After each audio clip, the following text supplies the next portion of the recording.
macha allah ma taxaw koo xam ni kenn dootu leen ko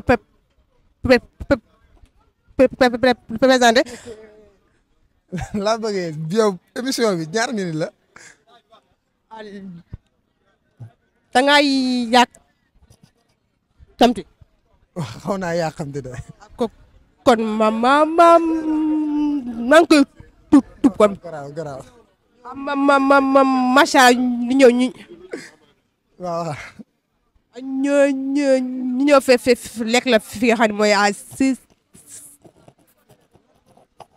cinéma Pathé si programme kii en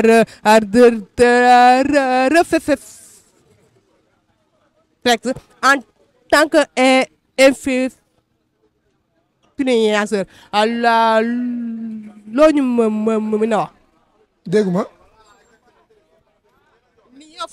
Fallou ci lam yow ma li nga fi wax yëpp li yow déggoo. maanaam li nga wax laa comprendreul.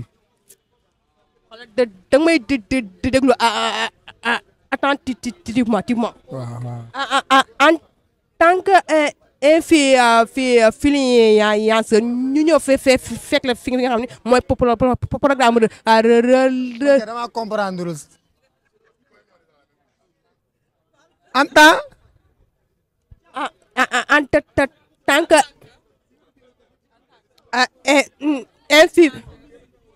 kii loolu nga bëgg a wax en tant que influenceur.